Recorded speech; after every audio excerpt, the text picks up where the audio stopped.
مفتی صاحب کی بارگاہ میں سوال ہے کہ نماز میں نبی پاک صلی اللہ علیہ وسلم کا خیال آنا کیسا ہے؟ محترم، جب آپ نماز پڑھیں گے اللہم صلی علی محمد جب کہیں گے تو کس کا خیال آئے گا؟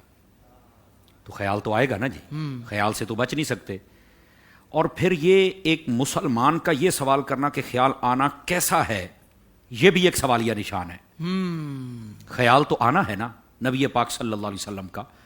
یاد رکھ لیں کہ یہ مکروہ باتیں ہم نے بعض رسالوں میں پڑھی ہیں اور کتابوں میں پڑھی ہیں، اور یہی وہ مکروہ جملے ہیں جو امت میں اختلاف انتشار کا سبب بھی بنے ہیں۔ جی سمجھ آ رہی ہے؟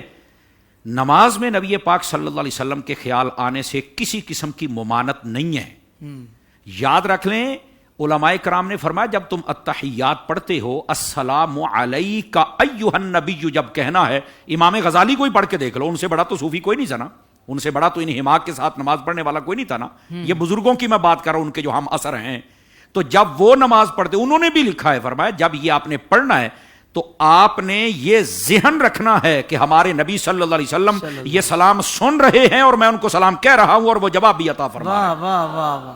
تو پھر تو سوال یہ بنتا ہے نا کہ خیال نماز میں نبی کا خیال نہ آنا کیسا؟ ہاں، میں وہی بات کرنے لگا تھا۔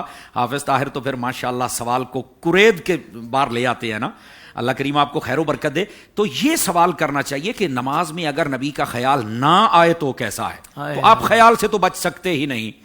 اور ویسے بھی جو خیال آتا ہے نا، یہ یاد رکھ لیجئے اس پر بندے کا اختیار نہیں ہے، اور خیالات تو ویسے بھی آتے ہیں۔ اور ویسے بھی فرمایا گیا، جب یہ پوچھا گیا نا کہ ہم نماز پڑھتے میں خیال بہت آتے ہیں، ایک روایت یہ بھی ہے، فرمایا یہ خیال آنا ہی تو تمہارے پکے ایمان کی علامت ہے۔ یعنی اگر ہمارا خیال آ جائے تو ایمان پکا ہے، تو جن کا کلمہ پڑھ کے ہم مسلمانوں جب انہی کا آئے گا تو پھر کتنا پکا ہوگا، مجھے یہ بتائیں نا جی۔ اور پھر یہ کہنا کہ بس نماز کے اندر خیال نہیں، یہ آپ پابندی دل پر اور دماغ پر لگا ہی نہیں سکتے۔ نبی پاک علیہ السلام جب نماز پڑھ رہے ہیں، حضرت امام حسین رضی اللہ عنہ، امام حسن دونوں کے بارے میں آپ آ کے اوپر بیٹھ جاتے ہیں، تو آقا کریم علیہ السلام کے دل میں خیال آیا کہ نہیں آیا؟ میں ایک اور اینگل سے مسئلہ بیان کر رہا ہوں۔ تو نبی پاک نے تو یہ نہیں فرمایا کہ میرے ذہن میں تو اب تم ہو اور اتنی دیر تک میں نے رکھا تو یہ تو نماز کو مسئلہ بن گیا۔ نہیں، اگر امام حسین ہیں کون؟ آپ کی آل کے بندے، امتی ہیں نا، امتی کا خیال نبی کے دل میں آ جائے تو نماز کو اثر نہیں پڑا، اور اگر امتی کے دل میں نبی کا خیال آ جائے تو پھر اثر کیسے پڑ سکتا ہے؟ بتائیں بھائی۔